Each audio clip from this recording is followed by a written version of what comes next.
It's quite rare that someone else does the job of sobering my expectations on EM. But our Indonesia economist Dei Tan has done exactly that in a recent note when politics meets macro fundamental. We have been constructive on Indonesia in an EM context since December, but let's be clear here. Do I think Indonesia is done with its adjustments? Clearly not, but in an EM context, it doesn't seem to have the same intensity of structural issues as some of the other large EM economies. For example, both Indonesia and Brazil, and Russia for that matter, suffer from the Dutch disease. However, a look at the evolution of industrial production tells me that while Indonesia has lost competitiveness and hence global market share, Brazil's Dutch disease problem is so severe that the manufacturing sector has been in an outright recession for nearly 4 years.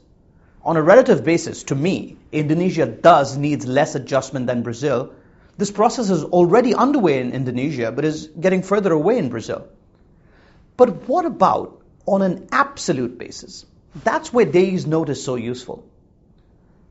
In your note, you argue quite convincingly that a 2% current account deficit is sustainable. However, does Indonesia actually need to hit the 2% mark, or would investors be encouraged even if the deficit was heading convincingly in that direction?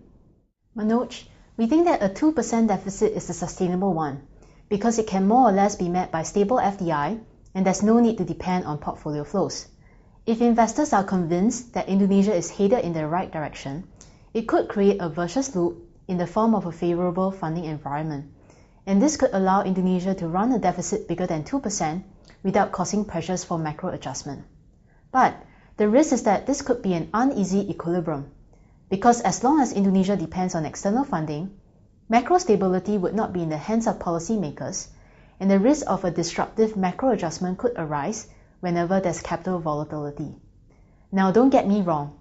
Compared to before, we are definitely less bearish on Indonesia because we have seen a significant degree of policy adjustment.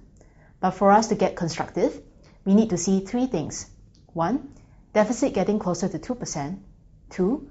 A stabilization in terms of trade. And 3. A stabilization in global real rates.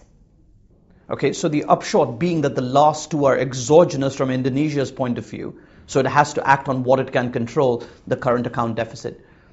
Your point on real interest rates is a nice segue to my next question, real rates and the election. Where do you think too much optimism is currently part of the Indonesia story? I think there's probably optimism on both fronts. On rates, some believe that rate cuts are likely in the second half of this year, when headline inflation comes down from base effects.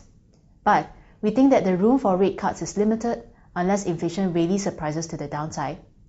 Rising global real rates would hinder Bank Indonesia's ability to cut rates, as real rates in savings deficit economies need to rise even faster to attract liquidity and to manage external imbalances.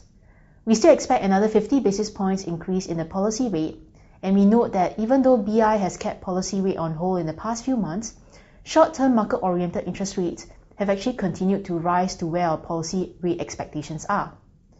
Meanwhile, on the election front, I think reform expectations were heightened on prospects of a Jokowi presidency and a stronger government. However, quick count results show a less strong mandate for the PDIP party than what opinion polls had been suggesting. So although we agree that Governor Jokowi has an encouraging track record, a quick solution to Indonesia's macro rebalancing challenges seems unlikely to us.